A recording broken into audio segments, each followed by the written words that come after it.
اب وہ آخری رکوع جس کے اوپر میری الگ سے ایک ویڈیو موجود ہے، اللہ تعالیٰ کی حضرت عیسیٰ ابن مریم سے، یہ بڑی سخت گفتگو ہے،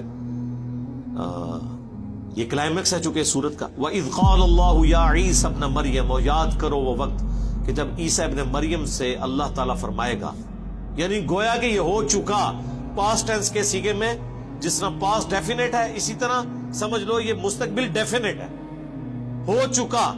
أَأَنْتَ قُلْتَ لِلنَّاسِ اتَّخِذُونِي وَأُمِّيَ إِلَٰهَيْنِ مِن دُونِ اللَّهِ، کیا تو نے لوگوں سے کہا تھا کہ تجھے اور تیری ماں کو اللہ کے سوا معبود بنا لیا جائے؟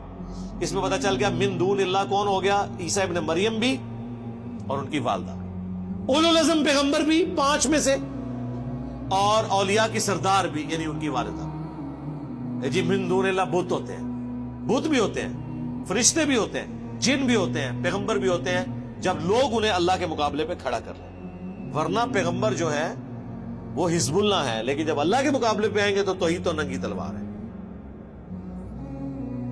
قال سبحانک، انہوں نے کہا اے اللہ تو پاک ہے۔ کیا لطیف اشارہ ہے، اب یہ ہم ترجمہ نہیں کر سکتے یہاں پہ، اس کے اندر کیا قیامت مصبر ہے کہ اے اللہ غلطیوں سے تو صرف تو پاک ہے، یعنی لغزش کا احتمال تو موجود ہو سکتا ہے کسی انسان کے اندر، پاک تو صرف تو۔ ما یکون لی ان اقول ما لیس لی بحق، مجھے کب شایع تھا اس بات کا، میں کیسے اہل ہو سکتا ہوں کہ میں ایسی بات ان سے کروں جس کا مجھے کوئی حق حاصل نہیں۔ سورہ آل عمران میں نہیں آیا کبھی ایسا نہیں ہوا کہ ہم کسی پیغمبر کو کتاب اور حکمت دے کے بھیجیں اور وہ لوگوں سے یہ کہنا شروع کر دے کہ لوگوں میرے بندے بن جاؤ، بلکہ وہ تو یہی کہے گا کونو ربانیین، اللہ والے بن جاؤ، ربانی بن جاؤ۔ اللہ فرماتا ہے پیغمبر کی بھی جرت نہیں ہے، تو کہیں گے اے اللہ تو پاک ہے، مجھے کب شایع تھا کہ میں وہ بات کروں جس کا میں اہل ہی نہیں ہوں۔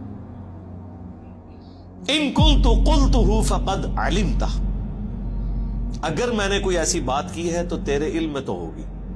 اچھا اب یہ نہ سمجھے کہ حضرت عیسیٰ ابن مریم کوئی چرب زبانی اللہ سے کر رہے ہیں کہ اللہ تمہیں سارا کچھ پتہ ہے نا، میرے کو کوئی پوچھ رہے ہیں، نہیں، یہ ڈرے ہوئے ہیں کہ اے اللہ کہیں بالفرض کبھی اگر کوئی ایسی بات ہو بھی گئی ہوئی تو تیرے علم میں ضرور ہوگی، یعنی وہ اپنا کانفیڈنس لوز کیا میں کہ میں نے تو کوئی بات ایسی نہیں کی، لیکن پھر بھی میں کلین چٹ اپنے آپ کو نہیں دیتا، کیونکہ سٹارٹ انہوں نے کس سے کیا؟ سبحانک، پاک تو صرف تو ہے۔ اب آپ کہیں گے یہ ترجمہ میں کیوں کر رہا ہوں؟ اس لیے کہ حضرت یونس علیہ السلام نے اللہ سے کیا کہا تھا جب مچھلی کے پیٹ میں رکھے گئے، اور سورہ الصافات میں اللہ نے فرمایا اگر یونس مچھلی کے پیٹ میں ہم سے وہ دعا نہ کرتے تو وہ مچھلی کے پیٹ سے اس دن نکالے جاتے جس دن مردے قبروں سے نکالے جائیں گے، یعنی ہم ان کی وہ لغزش کی معافی نہ کرتے۔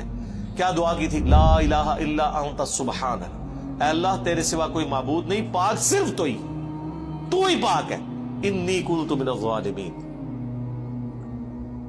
بے شک میں ہی ظالم ہوں۔ پیغمبروں کو ہم معصوم عن الخطا کہتے ہیں، پاک نہیں ہوتے وہ والا پاک جو سبحان ہے، وہ سبحان اللہ ہی ہے۔ ہاں سبحان الرسول کہیں پڑھا آپ نے؟ نہیں، ہو ہی نہیں سکتا، ہو ہی نہیں سکتا۔ کمزوریاں ہر انسان کے ساتھ لگی ہوئی ہیں، دیکھیں جو بلٹ ان کمزوریاں ہیں اس سے تو نہیں کوئی نکل سکتا۔ اللہ کھانے پینے کا محتاج ہے کہ نہیں؟ اور پیغمبر ہے؟ سورۃ المائدہ میں ہے عیسیٰ ان کی ماں روٹی کھایا کرتے تھے، کھانے کے محتاج تھے، تو یہ کمزوری ہے، گناہ نہیں ہے، لغزش نہیں ہے، ایک کمزوری ہے ان کے اندر۔ پاک صرف اللہ کی ذات ہے، پیغمبر معصوم ہے، پاک نہیں ہے۔ اب دیکھیں اللہ تو پاک ہے، مجھے کب شایع تھا؟ بالفرض اگر میں نے کوئی بات کی بھی ہے تیرے علم میں تو ہے، تعلم ما فی نفسی ولا اعلم ما فی نفسک، تو جانتا ہے جو کچھ میرے جی کے اندر ہے اور میں نہیں جانتا کہ تیرے جی میں کیا ہے۔ یہ ہے وہ ڈر کہ اللہ تو نے اب کیا فیصلہ کیا ہوا ہے، یہ جو میری پرسش ہو رہی ہے تو اب کرنے تو کیا جا رہا ہے، مجھے نہیں پتا، تقدیر کا کیا فیصلہ ہے وہ تیرے علم میں۔ یہ کون کہہ رہا ہے؟ پیغمبر، اولو العزم پیغمبر۔ بابے تے شاہی کوئی نہیں سرکار. ایک کہ اندر جناب وہ شیخ عبدالقادر جیلانی فرمایا میں تے جنت ہی نہیں جانا جب تک سارے مرید نہ لے جان. اور سرکار اتنے تمہیں کھنگن نہیں دینا کسی نے. اتنے تے پیغمبر دیکھ رہو وہ بھی کہہ رہے نے یا اللہ تو پاک کیتا کچھ بھی نہیں, پچھلے میں کیتا ہے. جواب دے حضرت عیسیٰ ابن مریم ہو رہے انکا انت علام الغیوب, بے شک غیبوں کا جاننے والا تو ہی ہے. دیکھ لے علم غیب بھی کلیئر ہو گیا. مجھے نہیں پتا تیرے جی میں کیا ہے, تجھے پتا ہے, اور پھر الٹیمیٹلی پتا تو تجھے ہی ہوگا. مجھے تو اتنا ہی پتا چلے گا جتنا تو وہی کے ذریعے بتائے گا. عالم الغیب تو صرف تو ہے. ما قلت لهم الا ما امرتنی, میں نے تو صرف ان سے وہی کچھ کہا تھا جو تو نے مجھے حکم دیا تھا. امرتنی بھی, میرے ساتھ جو حکم تو نے نازل کیا, ان اعبدوا اللہ, کہ عبادت کرو اللہ کی, ربی و ربکم, جو میرا بھی رب ہے اور تمہارا بھی رب ہے. میں نے تو توحید کی بات کی, اپنا رب بھی تجھی کو مانا اور اسی کی تبلیغ اپنے ماننے والوں کو کی. وَكُنْتُ عَلَيْهِمْ شَهِيدًا مَا دُمْتُ فِيهِمْ, اور اے اللہ میں اس وقت تک ان پر گواہ تھا جب تک کہ میں ان کے اندر رہا. فَلَمَّا تَوَفَّيْتَنِي, اور جب تو نے مجھے پورا کر دیا. میں ترجمہ یہ نہیں کر رہا کہ تو نے مجھے موت دے دی, کیونکہ سورۃ النساء میں واضح طور پر اور سورہ آل عمران میں اشارتاً موجود ہے کہ آپ کو زندہ اٹھایا گیا. باقی تفصیل کے لیے میری وہ ویڈیوز دیکھ لیں, حیات مسیح اور نزول مسیح. جب تو نے مجھے اٹھا لیا, کنت انت الرقیب علیہم, اس وقت تو ہی ان پر گواہ تھا. یعنی میں حاضر و ناظر کوئی نہیں تھا وفات کے بعد. یہ کہتے ہیں نا جی اللہ کے نبی علیہ السلام مدینہ شریف میں قبر میں ہے, لیکن وہاں بیٹھے ہوئے ہمیں دیکھ رہے ہیں, یہاں پہ موجود نہیں ہے لیکن دیکھ رہے ہیں. لیکن عیسیٰ ابن مریم کہہ رہے ہیں کہ جب تو نے مجھے اٹھا لیا میں ان پہ گواہ بھی نہیں تھا. وَأَنْتَ عَلَىٰ كُلِّ شَيْءٍ شَهِيدٌ, اور تو ہی ہر بات پہ گواہ ہے. یعنی عقیدہ حاضر و ناظر بھی کلیئر کر دیا. کوئی پیغمبر حاضر و ناظر نہیں ہے. ہمارے نبی کے بارے میں سورۃ القصص میں آیا, نبی جب ہم نے موسیٰ علیہ السلام کو پکارا کوہ طور پہ, نہ تو آپ وہاں موجود تھے اور نہ آپ دیکھ رہے تھے, نہ آپ شاہد تھے, نہ فزیکلی موجود تھے نہ شاہد تھے, نہ حاضر تھے نہ ناظر تھے. یہ اللہ کی کوالٹیز ہیں کہ وہ ہر چیز کا احاطہ کیے ہوئے اپنے علم سے. یہ سیم الفاظ ہیں جو بخاری مسلم میں نبی علیہ السلام نے اپنے ساتھیوں کے بارے میں بولے ہیں کہ بخاری مسلم دونوں میں حدیث موجود ہے, میرے حوض کوثر پہ میرے اصحاب لائے جائیں گے, میں کہوں گا اصحابی اصحابی, یہ تو میرے ساتھی ہیں.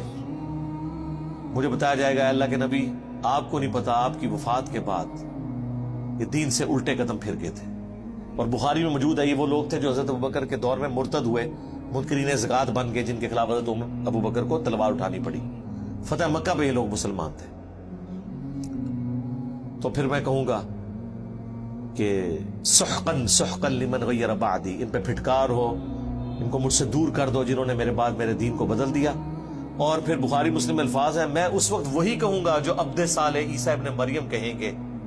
کیا پھر حضور نے یہ آیت تلاوت کی کہ اے اللہ جب تک میں ان میں موجود تھا ان پر گواہ تھا, جب تو نے مجھے اٹھا لیا پھر تو ہی ان پر گواہ تھا. اب یہ اگلی آیت, ان تعذبہم, اگر تو انہیں عذاب دے, فإنہم عبادک, تو یہ تیرے بندے ہیں, تو مالک ہے ان کا. وإن تغفر لہم, اور اگر تو ان کو بخشی دے, فإنک انت العزیز الحکیم, تو غالب ہے, حکمت والا ہے, تجھ سے تو کوئی نہیں پوچھ سکتا کسی کو بخشنا چاہے تو. اللہ اکبر. اس بات کو کرنے کی ضرورت کوئی نہیں تھی, لیکن اس ایک جملے نے مسلمانوں کا عقیدہ کلیئر کر دیا. اسی سورۃ المائدہ میں آیت نمبر 72 میں عیسیٰ ابن مریم جو دنیا میں خطبہ دیتے تھے, یا بنی اسرائیل اعبدوا اللہ ربی و ربکم انہ من یشرک باللہ فقد حرم اللہ علیہ الجنہ ومأواہ النار وما للظالمین من انصار. اے بنی اسرائیل اولاد یعقوب, عبادت کرو اس رب کی جو تمہارا بھی رب ہے میرا بھی رب ہے. بے شک جس نے اللہ کے ساتھ شرک کیا, اللہ نے ایسے شخص پہ جنت حرام کر دی ہے اور اس کا ٹھکانہ آگ ہے اور وہاں اس کا کوئی مددگار نہیں ہوگا. یہ بات جو حضرت عیسیٰ ابن مریم دنیا میں اپنے ماننے والوں کو بتاتے رہے, قیامت کے دن وہ اپنی بات بھول جائیں گے؟ اس جملے سے تو یہی لگ رہا ہے کہ اے اللہ اب یہ تیرے بندے ہیں, چاہے انہیں عذاب دے چاہے انہیں تو بخش دے. جبکہ دنیا میں تو عیسیٰ ابن مریم یہ کہہ کے گئے تھے جو مشرک ہے اس کا ٹھکانہ جہنم ہے, اس پہ جنت حرام ہے, یعنی بخشش کوئی نہیں اور کوئی مددگار بھی نہیں. اور یہاں عیسیٰ ابن مریم تو مدد ہی کر رہے ہیں, گویا کہ سفارش کر رہے ہیں کہ یا اللہ تیرے بندے ہیں, چاہے بخش دے چاہے عذاب دے. تو یہ اللہ نے میرے پہ حکمت کھولی ہے, میں نے کہیں اس بات کو نہیں پڑھا, اس طرف اشارہ, اور مجھے بھی کچھ عرصہ پہلے یہ دماغ میں بات آئی کہ جان بوجھ کے اللہ نے ایسا کیا ہے کہ تاکہ اگر کسی کو فہم ہے نا کہ یہ دنیا میں ڈرانے کے لیے باتیں تھی, آخرت کوئی نہ کوئی چیک لگ ہی جائے گا, کوئی بابا پھڑ کے کوئی زبردستی یا اللہ من وضو کرایا سی نے تو نماز نہیں آتی تو وضو نے کہ کرایا ہونا اے بے تے پڑھتے رہے, عربی سیکھی نہیں ہوئی. تو اللہ نے یہاں کلیئر کر دیا کہ اولو العزم پیغمبر جو 5 ہیں سورۃ الاحزاب اور سورہ شورى میں, محمد رسول اللہ, ابراہیم خلیل اللہ, موسیٰ کلیم اللہ, عیسیٰ روح اللہ اور نوح علیہ السلام علیہم السلام اجمعین.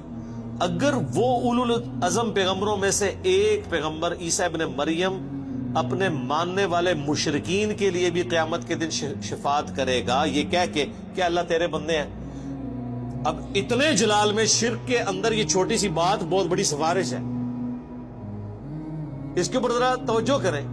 اس میں تو جواب یہ ہونا چاہیے تھا کہ عیسیٰ تجھے نہیں پتا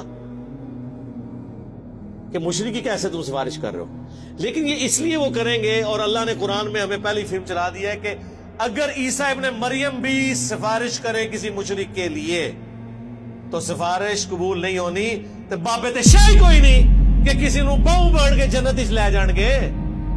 یا کلیم کرو کہ عبد القادر جیلانی یا تمہارے جو بڑے بڑے بابے کلیم کیے ہوئے ہیں, اور تم تو ان بابوں کے بارے میں یہ کہتے ہو کہ یہ بابے تو کسی صحابی کے گھوڑے کی قدموں کی خاک جو اس کے ناک میں بیٹھتی ہے اس کے برابر نہیں ہے, تو پیغمبروں کا تو ذکر ہی نہ کرو, وہ تو اللہ کے چنے ہوئے بندے ہیں, وہ تو مخلص ہیں.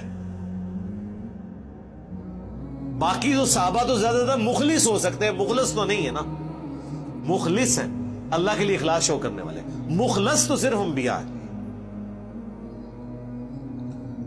تو اے اللہ تیرے بندے ہیں, چاہے انہیں عذاب دے چاہے بخش دے.